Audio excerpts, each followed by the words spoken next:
U.S. Senate Committee on Homeland Security and Governmental Affairs testimony from Tarah Wheeler. Yeah, committee will come to order. Our country's cybersecurity is tested every day. Foreign adversaries and cyber criminals pose a constant threat to American businesses, government agencies, and our national security. As these attacks become more sophisticated, we must work to strengthen our cybersecurity infrastructure and protect our nation from the threats posed by these breaches.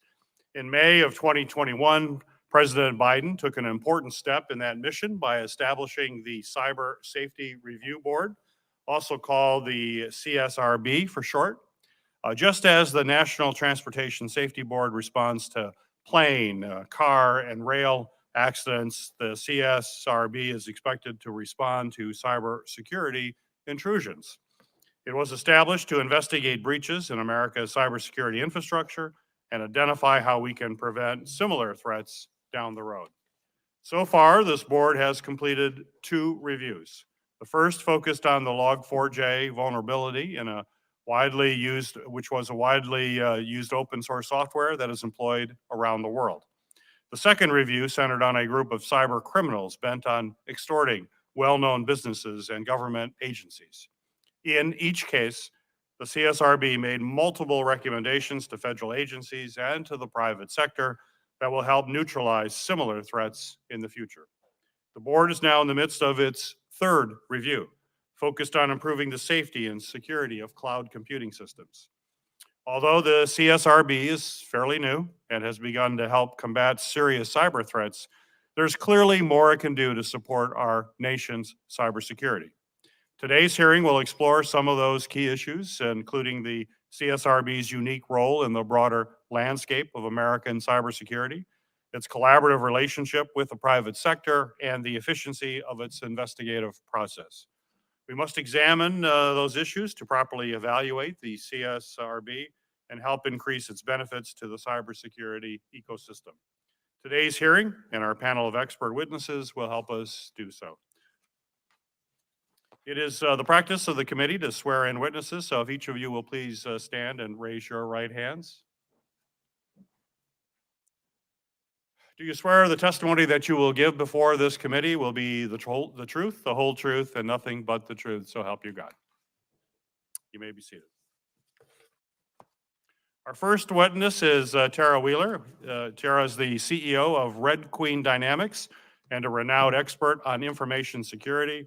She currently serves as the Senior Fellow for Global Cyber Policy at the Council on Foreign Relations and is an inaugural contributing cybersecurity expert for the Washington Post.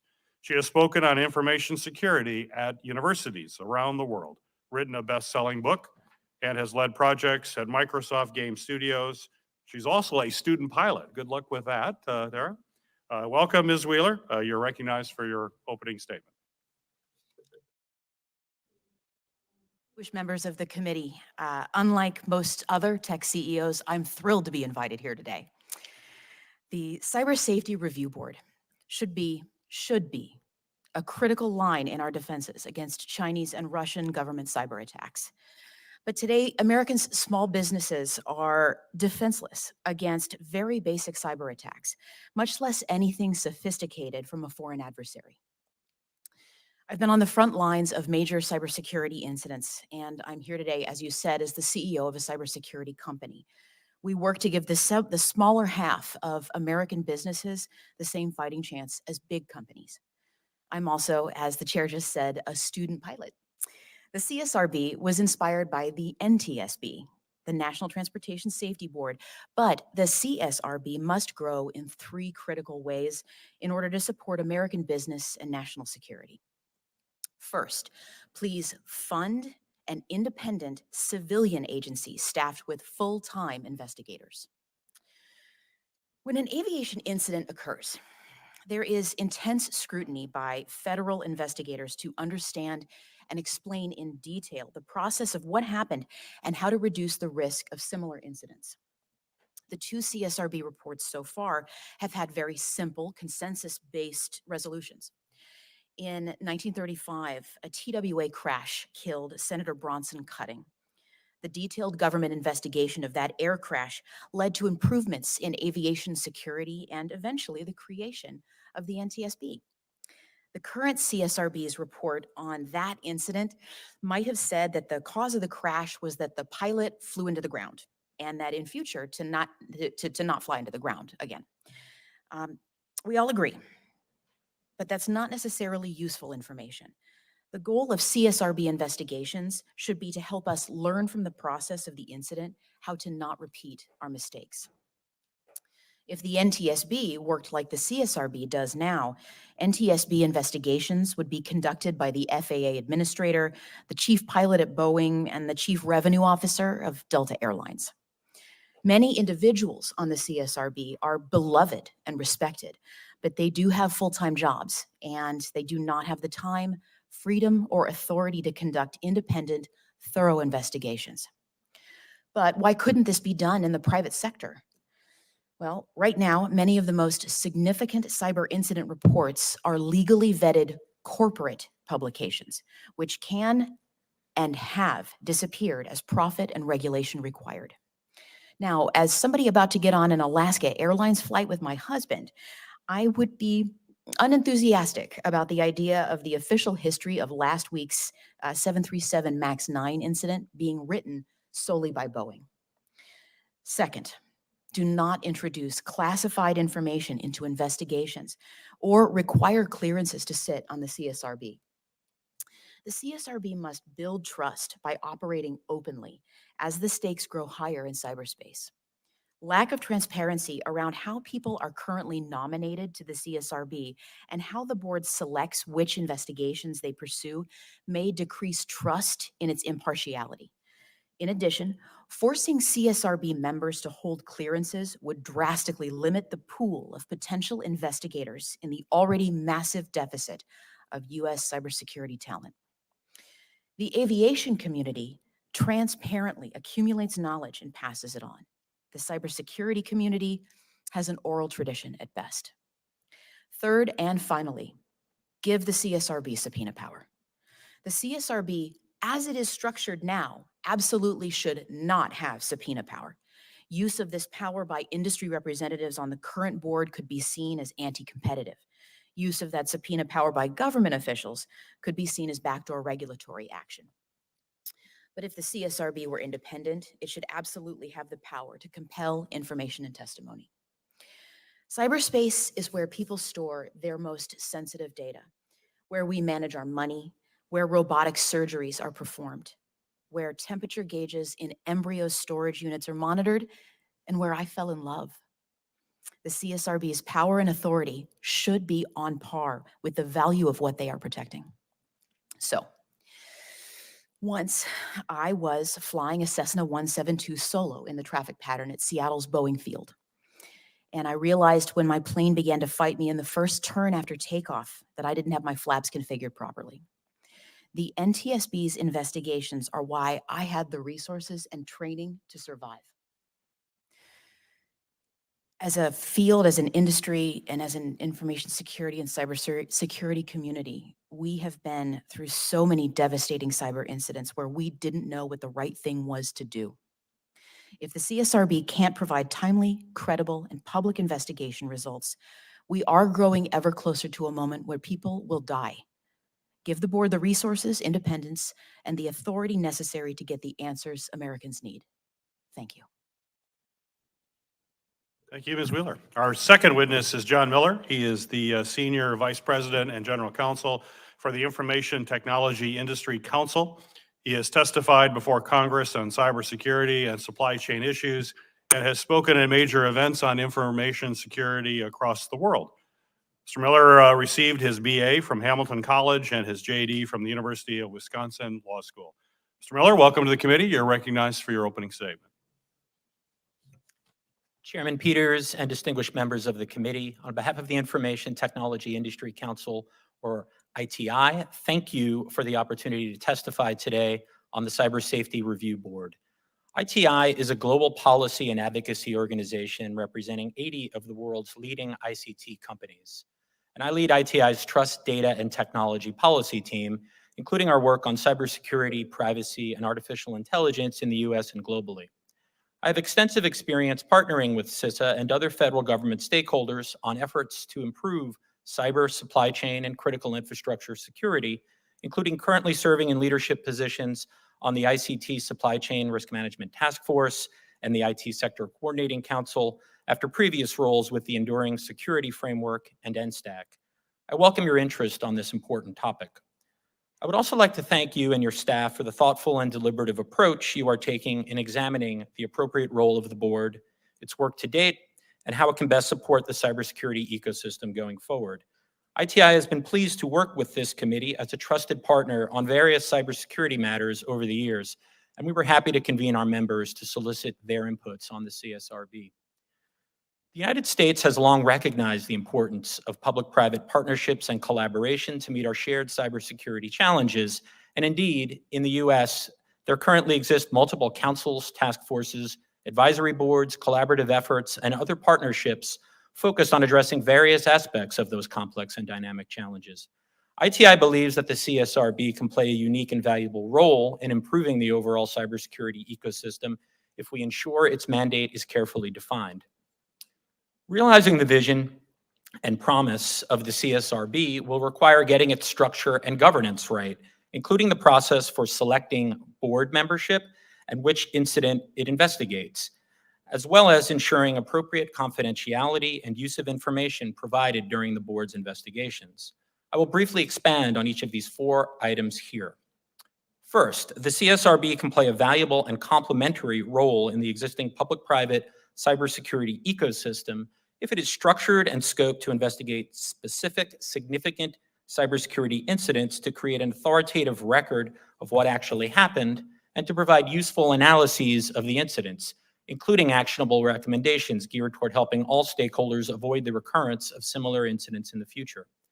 Second, ensuring the independence of private sector board members and that they are selected through a clear and transparent process is essential so as to avoid real or perceived conflicts of interest or business advantage. ITI member companies are not of one mind on questions regarding CSRB membership. Some ITI members have noted the value and imperative of industry involvement in the board's activities, pointing out that the deep visibility of private sector cybersecurity firms into the global cyber threat landscape uniquely situates representatives from those firms to provide ecosystem-wide insights of enormous value to the board's deliberations. Other ITI members expressed concerns about whether private sector participation from only a handful of companies might create real or perceived conflicts of interest, such as the perception that competitive bias could influence the board's activities.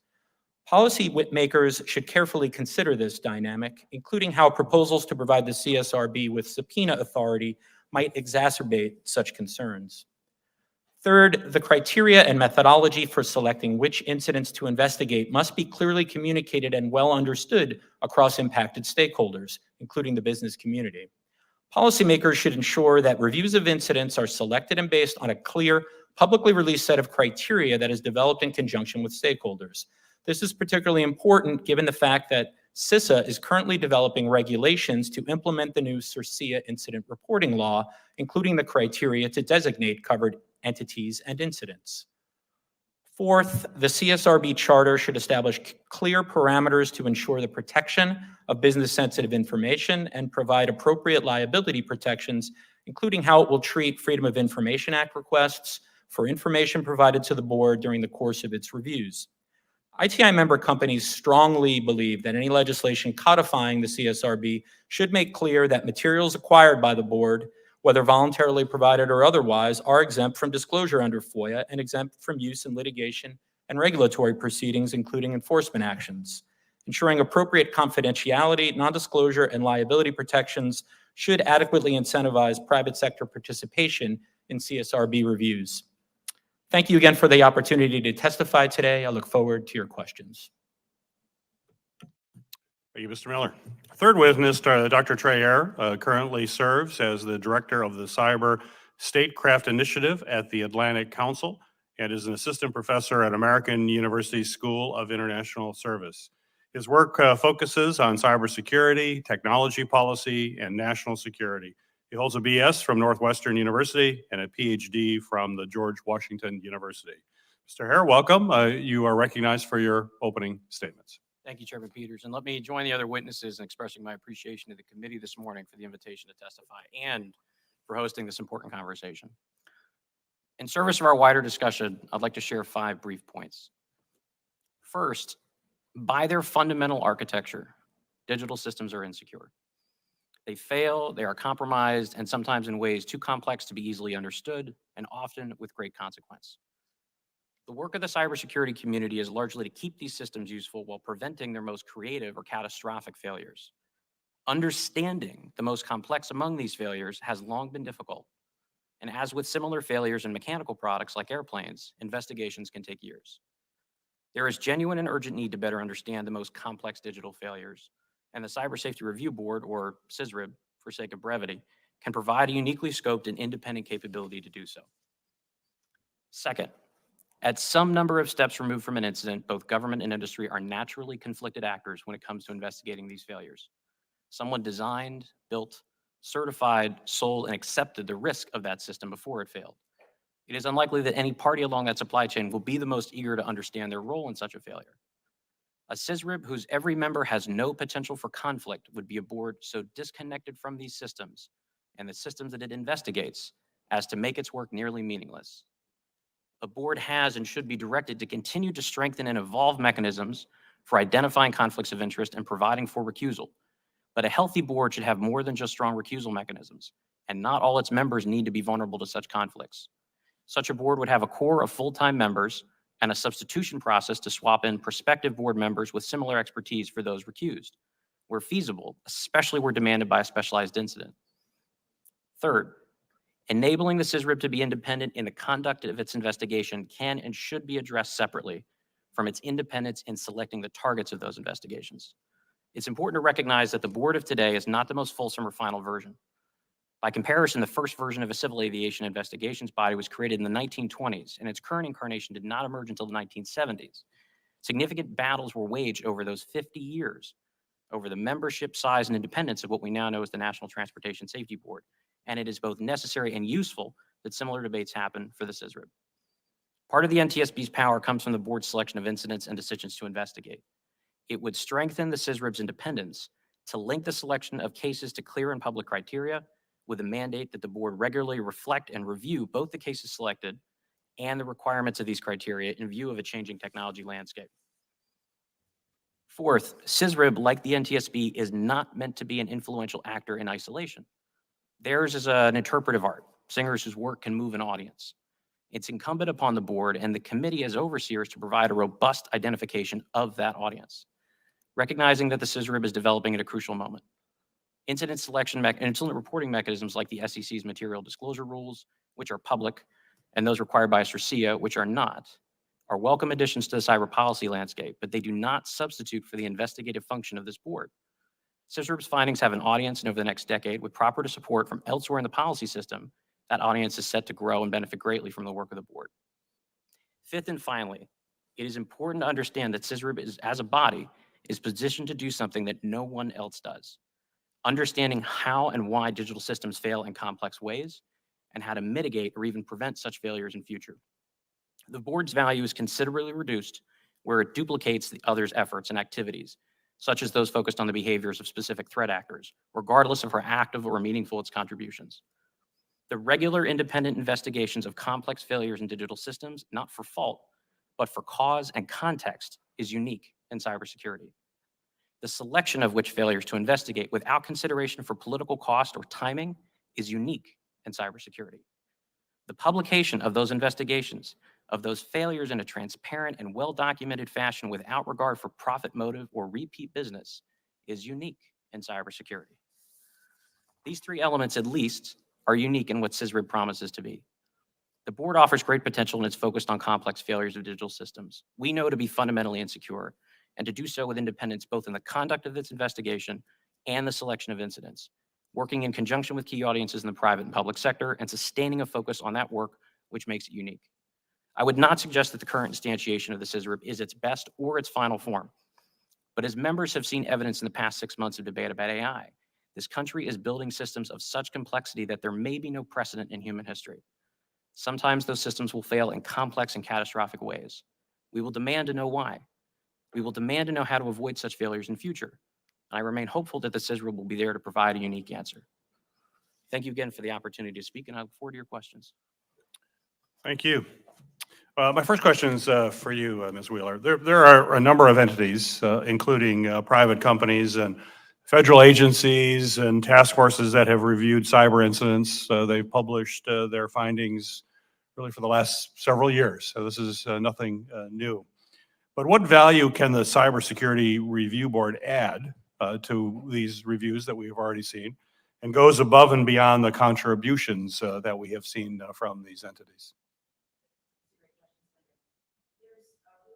I think in my industry and field that the kinds of incident reports that are published by corporations may have deep knowledge of the incidents themselves, especially if the software that they produce is what was part of the incident. I think the challenge there often comes with the fact that right now, I believe more than half of all of the internet citations for every Supreme Court case have already disappeared from the web. Corporate resources disappear on a corporate timeline and on those corporate incentives as opposed to what's in the good of the public. When it comes to those investigations, we need an ongoing and repeatable process to ensure that our history isn't lost. I see the CSRB as an opportunity for us to create a shared history and narrative of what happened in previous cyber incidents. Thank you. Mr. Miller, your organization, ITI, represents many tech companies, including many that conduct their own cybersecurity reviews on a regular basis. For example, companies like Apple, Google, and Microsoft produce cybersecurity papers and reports on a very frequent basis. Question for you is, what do ITI member companies think of the board's first two completed reviews? And what are the key changes that they would like to see in the future? Or what do they, not just changes, what do they want to celebrate as well? Thank you for the question. I mean, when we discuss the results of the first two reviews with our members, and we look forward and discuss what we'd really like to see going forward, I mean, there really are a couple of things that many of the discussions that we had focused on. One was the selection of the incidents themselves. I mean, I think while investigating Log4j seems to be kind of an obvious type of widespread significant cyber incident worthy of a really in-depth focused review, I think there were more questions that folks had with respect to the investigation focus of the second report, it was more into a threat actor group, Lapsus, and then if you read the report, it actually kind of strayed into talking about other similar acts and things like that. And it's not that that report itself may not have proved valuable and offered some valuable recommendations. The question is, as you mentioned, it really seemed to be reiterating a lot of recommendations that others had already made and others had focused on. So I think our members really would like to see clear, transparent incident selection criteria going forward. I think the second thing that really we had a lot of discussion about and members don't necessarily agree on is the constitution of the board. I mean, I think all the witnesses here today had different ideas about who should be on the board, who should not be on the board. The one thing that I think is clear, that if there is private sector participation in the board, and I represent private sector companies, we think that certainly private sector companies have a lot to add to this discussion. There really should be clear membership selection processes, and there should really be a very clear process for recusal and making sure that we don't have either real or perceived conflicts of interest or business advantage. Thank you. Thank you. Mr. Harrow, the CSRB has thus far published two reports, the first on Log4j vulnerability and the second on Lapsus hacking group. The board, as I mentioned in my opening comments as well, is working on a third review focused on cloud computing security. My question for you is, in your opinion, should the CSRB be focused on specific incidents like the NTSB, Or are other topics like vulnerabilities or threat actors also helpful for the board to consider? I appreciate the question, Mr. Chairman. I think in my view, the focus on incidents allows for the board's critical function, which is to identify root cause failure, to exist in its most fulsome and most beneficial form. If the board is investigating trends or broader phenomena, there's a number of other bodies that can do that in some ways more effectively, or at the very least in a way that's duplicative. So I think the board's focus on specific incidents, the complexity associated with those incidents, is its principal value. Thank you. Senator Hassan, you're recognized for your questions. Well, thank you very much, Mr. Chair, and thank you for holding this hearing. Thanks to the witnesses for being here today. I want to start with a question to you, Mr. Hare. U.S. adversaries, including China and Russia, continue to target U.S. critical infrastructure in cyberspace. What role does the CSRB play in countering threats from U.S. adversaries? Should Congress consider requiring the board to prioritize national security threats as part of its investigative responsibilities? Thank you for the question, Senator. I would say that the board's role in addressing those sorts of incidents, as you mentioned, are to ensure that our defensive architecture is as sound and as robust as possible in the face of those growing threats, those adversaries. The board's role is to understand why, when we build systems, they fail in ways we don't anticipate, ways that those adversaries that you mentioned can take advantage of. Right. And the investigation that Chairman Peters referenced that the board is currently undertaking around the Microsoft cloud incident from the summer is a classic example of that. So I would say from that standpoint, where the board is properly resourced and focused on the selection of incidents and not threat actors, it's going to serve that purpose that you outlined very well. Thank you. Another question for you, Mr. Hare. The President created the Cyber Safety Review Board, the CSRB, by executive order about 3 years ago. Now he's obviously asking Congress to make the board permanent. In your view, how is the Cyber Safety Review Board's purpose different from other entities conducting cybersecurity reviews and investigations? And I'll note, it's not just private sector entities, but by my count, there are at least 14 different government entities sitting in various agencies that conduct this kind of review. So what's the unique responsibility and function here that would merit it being separately authorized and made permanent? That's a good question, and in some ways, it's the center of the debate. From our standpoint, there's three pieces which make the CSRB and the board unique. The first is its ability to conduct root cause analysis of these failures without addressing fault. Right, so we're not looking necessarily for somebody to blame. We're trying to understand why an incident happened and how to prevent it in future. The second is the board has notional independence, both in the selection of its cases and in its conduct of the investigation. It should be insulated from both politics and business motive, and that, in my mind, again, is unique. But the third is the board provides the potential for a long-range lens, not simply a reactive moment, but actually potentially picking historical incidents that had far greater consequence for the design and operation of these systems than we understand in the moment. So the board's ability to pick the most important or the most complex and tricky failures is in some ways its greatest value and puts it, in my mind, a step apart from most of the existing mechanisms you described. Well, thank you for that. What metrics should Congress use to measure the board's success? The board should be looking at two key issues in terms of evaluating its success. The first is addressing consequences of failures that are not well understood or well addressed by other resources, i.e. their work is not duplicative. But the second is the technical depth and transparency of their investigative output. The board, as a body which is able to speak to those that are building and designing systems, is its principal source of value. And so I would look at the way that it's conducting those investigations and what it's conducting investigations against as its indicators of success. Okay, thank you. To all three of you, the Department of Homeland Security has requested that Congress provide the CSRB with subpoena authority to compel individuals to provide testimony to the board during investigations. What obstacles has the board encountered without subpoena authority, and do you believe that the board needs this authority to be effective? We'll start with you, Ms. Wheeler. I think you mentioned that in your testimony, and then we'll just go down the line. That's a great question, Senator. Thank you. It's an ongoing issue in the cybersecurity community and in our attempt to track down what's happened in incidents, to find out what happened with raw information at the moment of the incident occurring, as opposed to what we see with PR statements, legally vetted statements that come out from companies and from coalitions of companies that provide the very sanitized version of what had happened in the moment. I have been on both sides of those situations. I've been the one who's been being told shut up by a lawyer before in a moment where I, as a technologist and as an incident responder, was trying to just frantically solve a problem, keep people safe, stop data from leaking. And I think that the big challenge we have with a lack of subpoena power on the current board is that the real answers are often found about 3 layers deeper than the information that as far as I am aware right now, is being provided to the board. Okay. So, there. Let's go to Mr. Miller.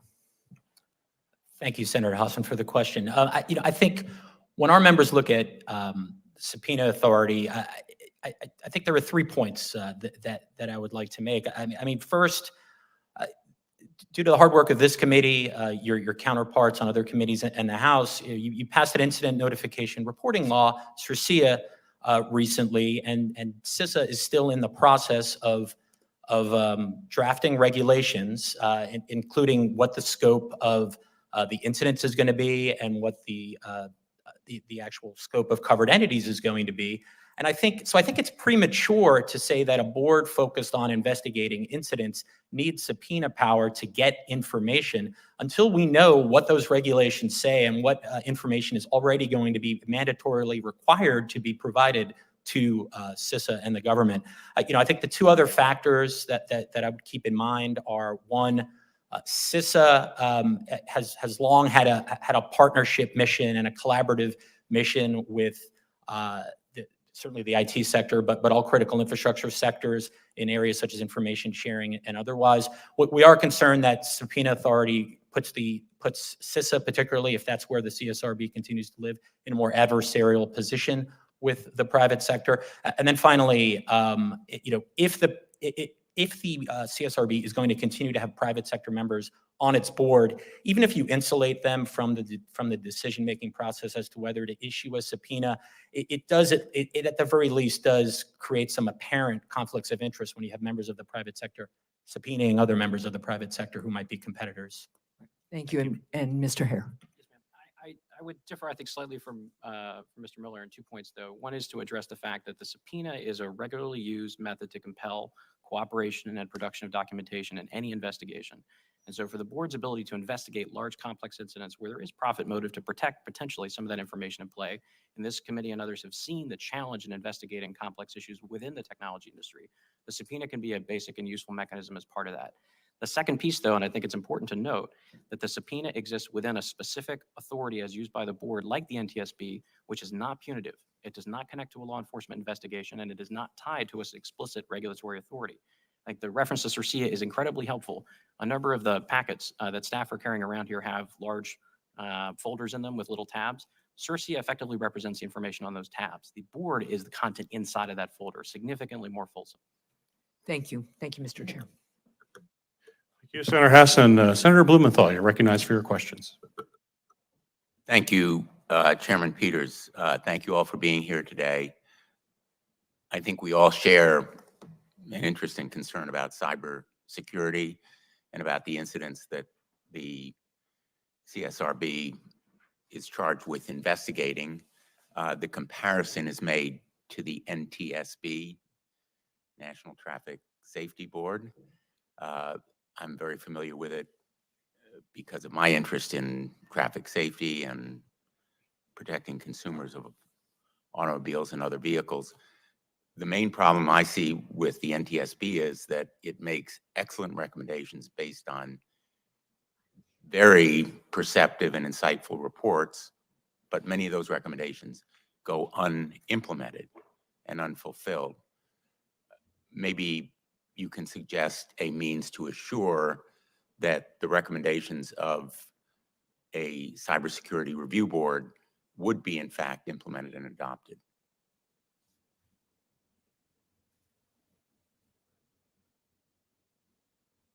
Any of you who may have an answer. I think it is critical to increasing cyber safety for whatever the recommendations are, whatever the findings are, to have some practical effect. So we'll offer just a quick answer, Senator, and it's a good question. The comparison I would draw is that the FAA is compelled to consider the output of NTSB reports. The law does not specify the manner in which the FAA implements the recommendations in those reports. And I think a parallel structure like that for the CSRB would be an interesting one. The challenge is, and I think for this committee to consider in designing such a requirement, that the audience of the CSRB for implementation is significantly wider than for the NTSB. So if I'm to write a report to you about a complex failure in aviation, I need the FAA to take action. They are the logical first party. For the CSRB, they may be speaking to a wide variety of both private and public sector entities. And so I think a question that this committee could consider would be, which of the 2 or 3 most critical FCEB agencies could the CSRB work to and speak to as part of its reports? Should they be compelled to at least consider and address for this committee and others of jurisdiction how they consider the output of those reports? I can offer as well, and it's a great question, Senator, thank you, that the FAA implementing recommendations from reports that are generated by the NTSB are something that I consume with a particular eye as not only a student pilot, but somebody looking to use this as an analogy for what we do in cyberspace. What I will say is that although it may seem at first that the regulatory power that we as a country have over airplanes may seem overdone when it comes to computers right now, the time is definitely coming when owning a computer is going to be as dangerous as owning an airplane, something I don't do yet, but definitely want to one day. And the challenge that we have now is establishing a good process and an implementation of best recommendations before we get to a point when anybody can do the same amount of damage with a computer that they can with an airplane.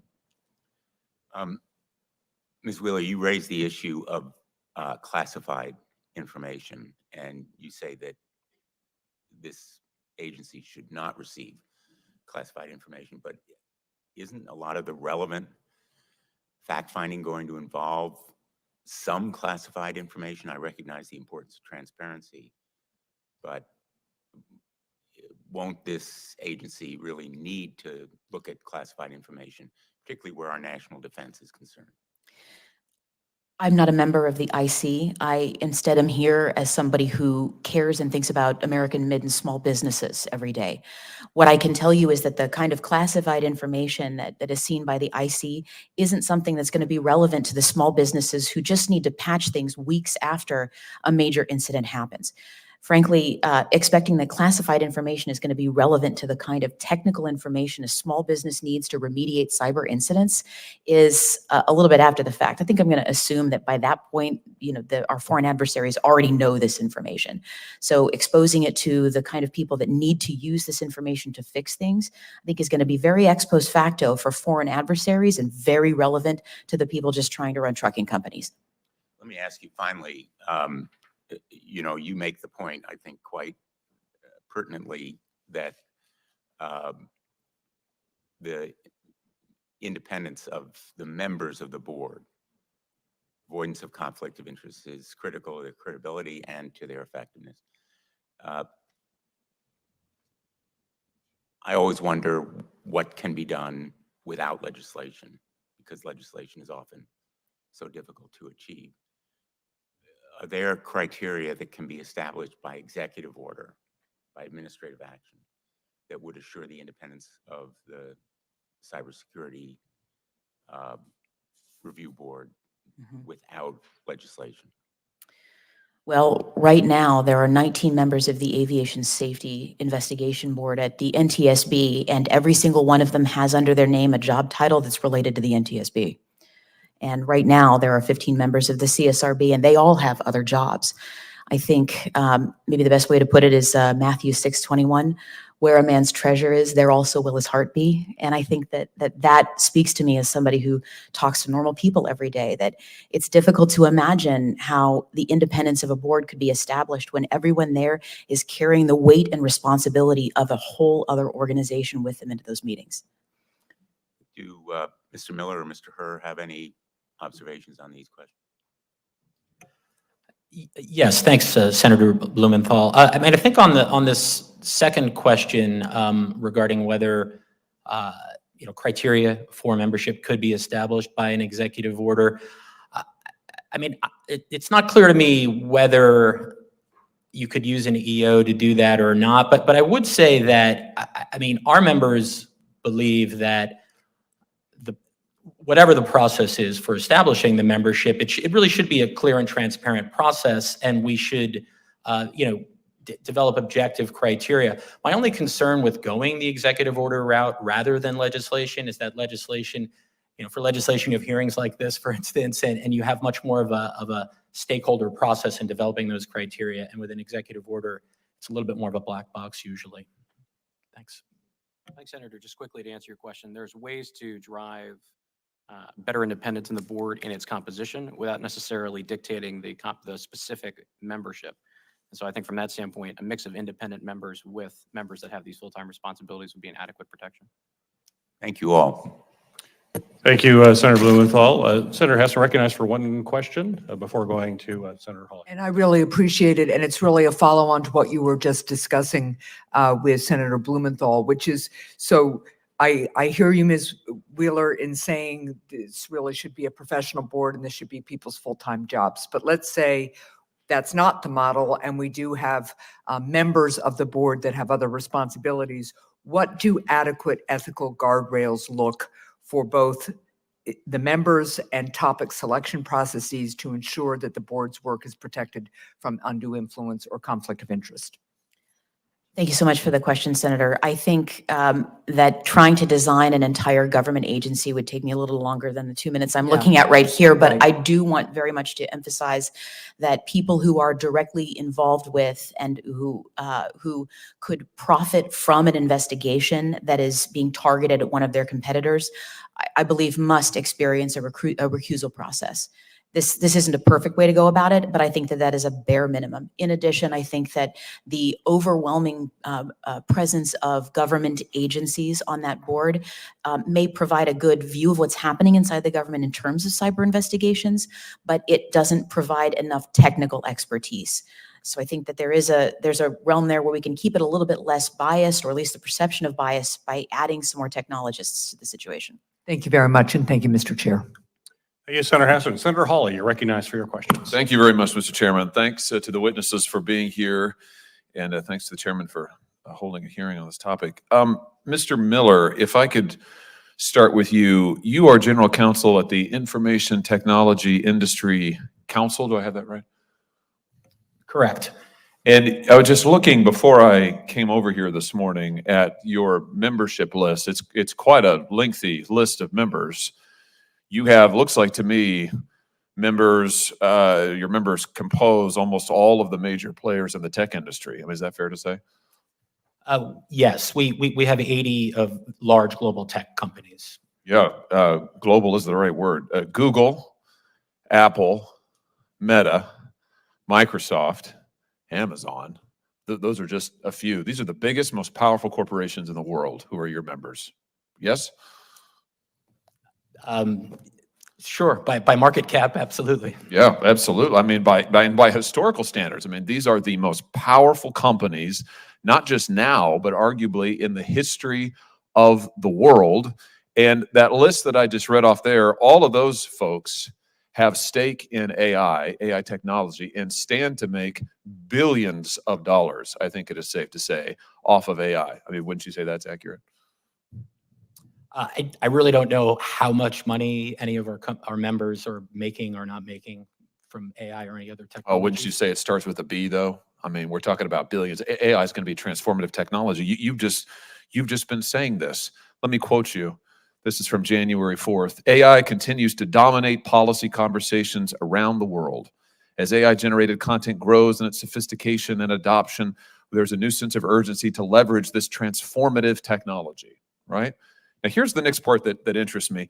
You say that you want to think about minimizing harms that could come from its use, including the spread of misinformation and disinformation. What did you mean by that?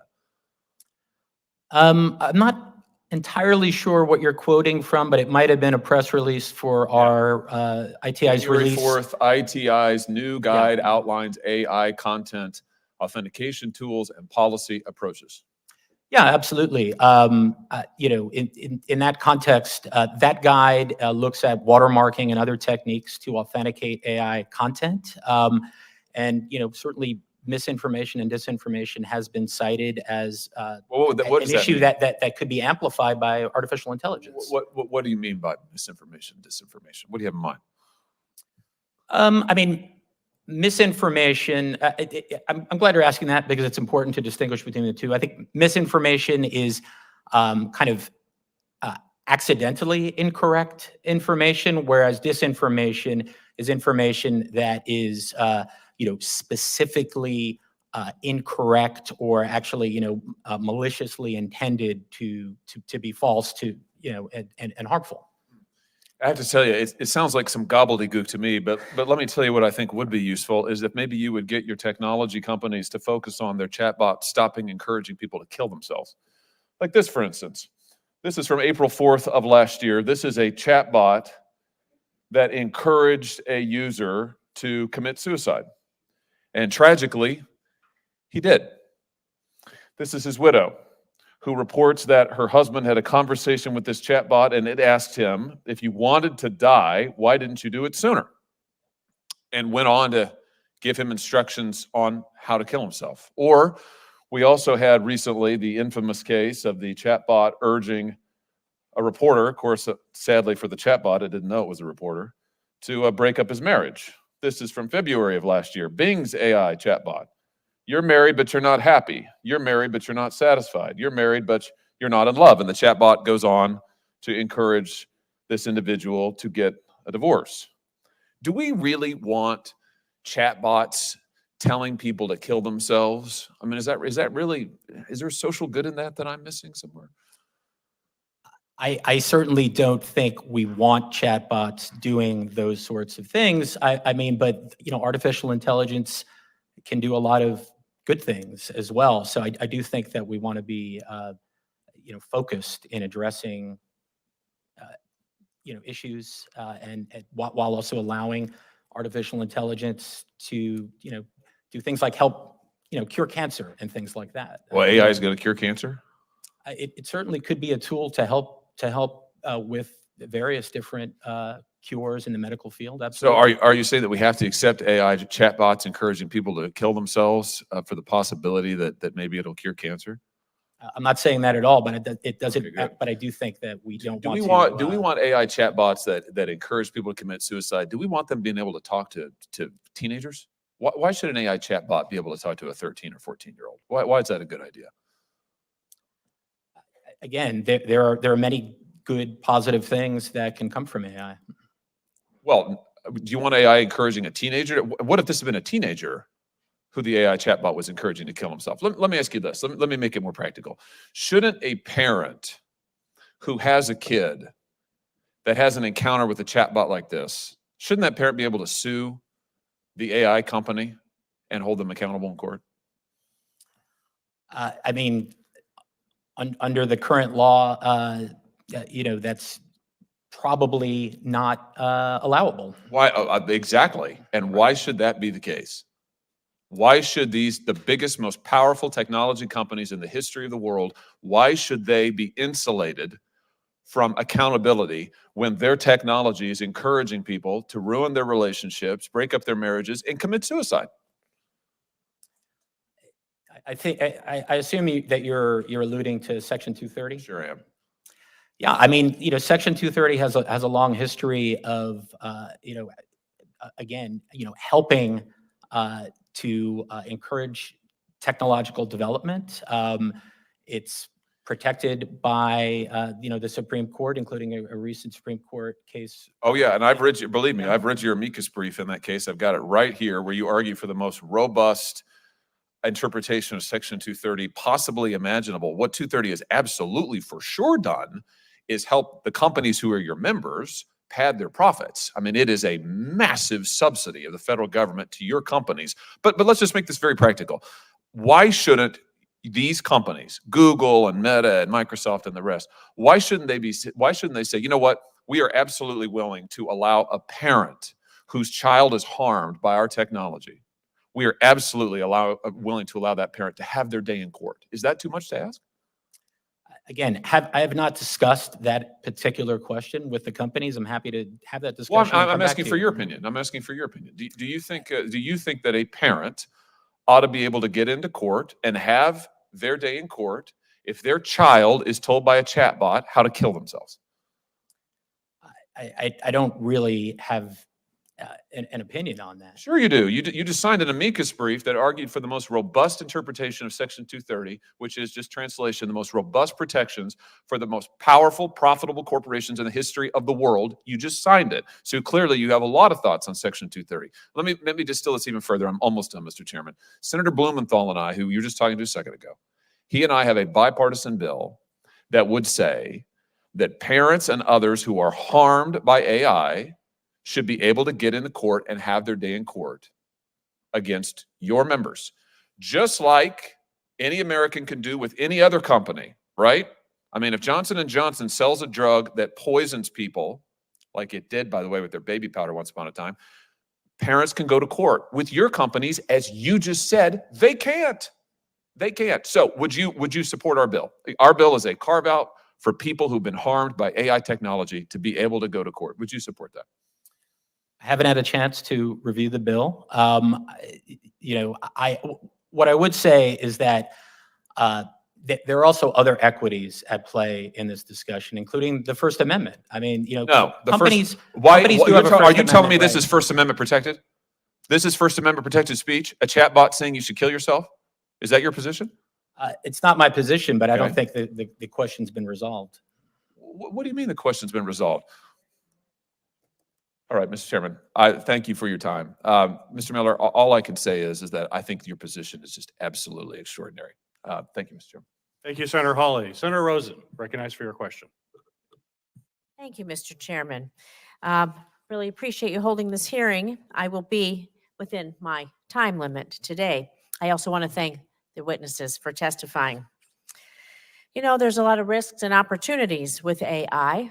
And so today, with the recent advances in artificial intelligence, we are witnessing in real time a major shift in technology with new tools that will transform society for decades to come. One of the clear risks of increasing access to high-performing generative AI is that cyber criminals will not be able to carry out a higher volume of more effective and innovative cyber attacks, like generating malware and spreading it with exponential speed and scale. The use of certain AI tools can also create, of course, we know, new paths for bad actors to gain access to our secure information. For example, just by using AI chatbots, users can inadvertently expose confidential information like source code or other security details, which recently caused one company to ban its employees from using ChatGPT. So, Ms. Wheeler, how is the review board's analysis of significant threats and recommendations accounting for these emerging threats and really these trends as we're seeing, like the risk of tools powered by AI? Thanks, Senator. That's a wonderful question. When I look at how AI has been used in my field, I tell people that there's two primary uses of it on the defensive and offensive side. On the defensive side, one of the challenges that we often have in information security in what we would call a security operations center is a massive number of notifications of incidents that need to be sorted through. It's machines telling us a bunch of things, right? And the way that we sort that is the use of heuristics, machine learning, and artificial intelligence to try to filter that down. That helps defenders. On the offensive side, it's being used, quite frankly, to improve massively the impacts of spear phishing, of identity theft, and a way to communicate with people in a way that hides sometimes the origins of the people who are committing the attacks. So I think what we're going to see in future and what the CSRB can help to provide some resources and expected remediations for are the improvements in targeted attacks that use AI to more effectively do things like mimic natural English language speakers. So I think that's what the CSRB can do for us, is give us, by investigating specific incidents, telling us how AI was used in the implementation, defense, and offense in those incidents, what we can expect for the future, and what the best practices would be to prevent those kinds of incidents in future. You really teed me up for my next question for Mr. Miller, because you said offensive, defensive. What do we learn from these data sets? What do we learn going forward? And so there's so many multiple use benefits for our AI systems. You can pick up on these discrete patterns quickly, more efficiently. You can do a power sift, if you will, through all the data as fast as you can. And we can find out about things for victims of cyber attacks. We can identify those patterns so we can let other companies know. So to Mr. Miller, how are you building on what Ms. Wheeler said? How are you using what you find out offensive, defensively to evaluate cyber incidences and help companies either proactive and hopefully not reactive, but maybe more proactively? Thanks for the question, Senator Rosen. I mean, I do think that Ms. Wheeler hit on a lot of the uses of AI by industry. I mean, just to maybe expand on them and reiterate them a little bit. You know, AI can significantly bolster the cybersecurity of government and critical infrastructure in a number of ways. Identifying and responding to threats and vulnerabilities in real time. AI can improve the detection of anomalous and malicious behavior, reducing the time that a malicious actor may be present in networks or on devices. AI can be employed to rapidly detect unsafe system misconfigurations or policy changes. This is really important, for instance, in protecting cloud infrastructure, which— that was my yeah. next question. Okay. Would you talk about the cloud? Would you expand a little bit on the cloud security, the malicious targeting? We know that happened in SolarWinds. I was hoping you would get to that. So what are the risks in the cloud environment? Well, I mean, I think just to finish the thought about AI in the cloud, I mean, cloud infrastructure underpins critical government processes, critical infrastructure, you know, everything else, and you know, you can actually have better security in the cloud because of the automation that the cloud I think we can strengthen that identity provide. management. Yeah, absolutely. Yeah, and I mean, that's a good point. SolarWinds, I mean, I think it wasn't a simple attack, and that's something that the CSRB has not looked into, right? I think it's known as a software supply chain attack, but really it was an identity attack as well, and that's why you know, that is something that is really critical in terms of cloud security and really addressing the risks to identity infrastructure. I think is something that is worthy of all of our attention. Thank you, thank you. And I'm going to go forward my last minute talking about the agency implementation of the review board recommendations. And, you know, the review board, you worked hard to analyze significant cybersecurity incidences and provide recommendations. Well, this recommendations are only effective if organizations incorporate these into their business practices, into what they do every day. Otherwise, it sits on a shelf, protects no one. And so I was glad to see the FCC's Privacy and Data Protection Task Force issue an advisory to mobile providers related to that fraudulent SIM swapping, which directly referenced the review board's August report. So Ms. Wheeler, I'm going to go back to you. How are agencies using and implementing the review board's recommendations? And is there additional coordination that is necessary to ensure that agencies are really taking steps to incorporate these things? Because to sit on a shelf isn't helping any of us. I absolutely agree. Thank you for the question, Senator. I think I want to be as cautious as I can here. I think it's important to start the work of institution building with the CSRB. I think part of the reason we may not see as much response from industry, from my field, is that the recommendations that have been made so far have been very simple and common sense. The 2 investigations led to recommendations to patch stuff and use better multi-factor authentication. We already knew that, and the recommendation to do that doesn't walk back in the process to tell us where at each point there were process failures. That's what we truly need. And I think if agencies and the CSRB in specific started telling us where at every point we started to see these process failures and potentials for improvement and risk management in future, we would get a better result.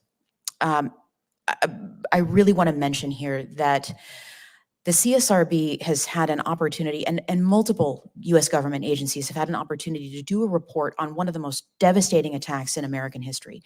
In 2017, do you remember when your computer screen started turning red, when people's computer screens started turning red? That attack was called WannaCry, and it occurred on May 12th, 2017. It's still one of the most devastating attacks we've ever experienced as a globe, deeply impacted the United Kingdom's National Health Service. 6 months later, the NCSC in the UK had a wonderful exemplary report out explaining how organizations could defend in future, not just against that vulnerability, but against the class of problems and the processes that led up to the vulnerability that caused this attack to be so devastating. That is the example I would love to see the CSRB or whatever government agency you see fit to do this examination and this process reporting follow. Thank you, Senator. Thank you. I appreciate it. My time's up. Thank you, Senator Rose. And just a couple follow-up and ending questions here as we wrap up the hearing. Ms. Wheeler, what should the CSRB do to better help our small to medium-sized businesses? Those are clearly businesses that are oftentimes the most vulnerable, don't have the resources to protect themselves. What could the CSRB do to help them? That's a wonderful question, Senator. Thank you. The small and medium businesses in the United States are far behind the expectations on big tech companies. And not here as a representative of big tech, of course. I'm here as a representative of somewhat littler tech.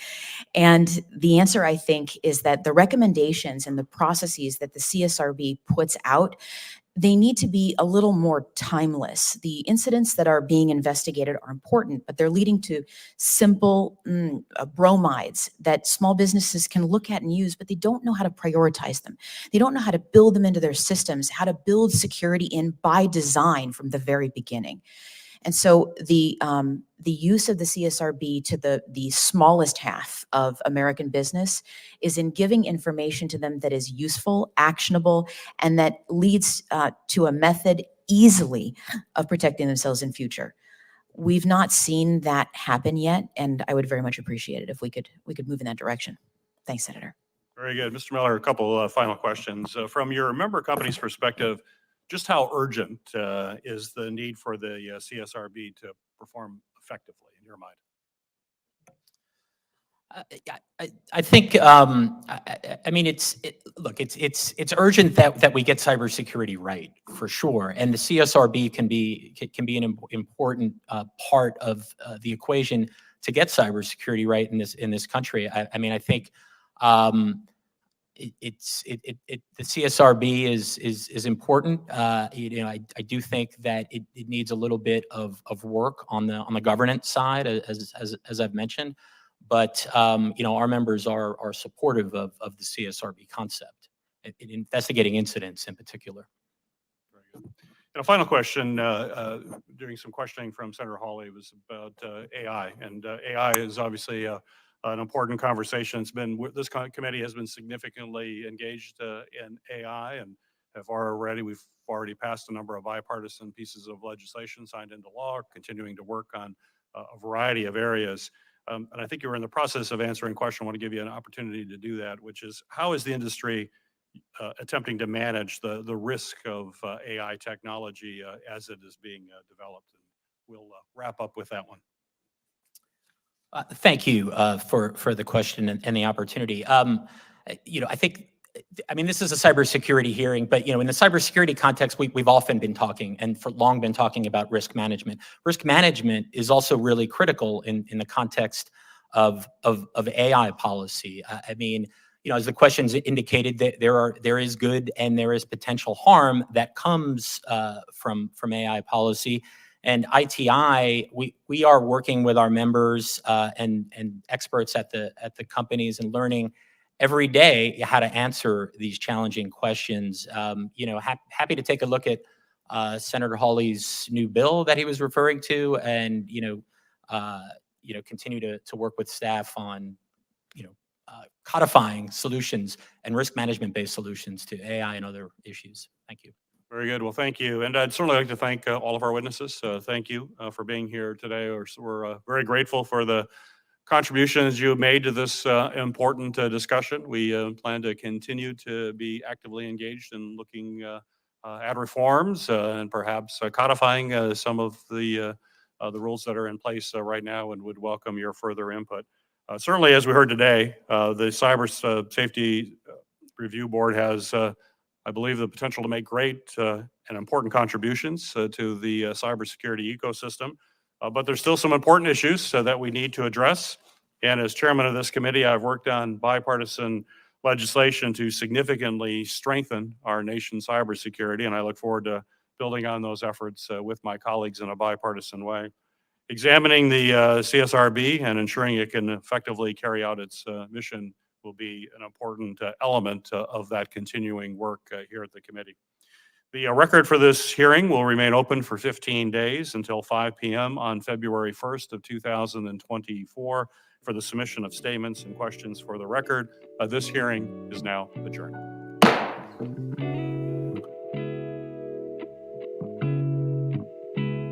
Thanks for watching. Are you an MSP with questions about compliance? Contact Red Queen. We want to help. Email Tara at redqueendynamics.com or go to www.redqueendynamics.com.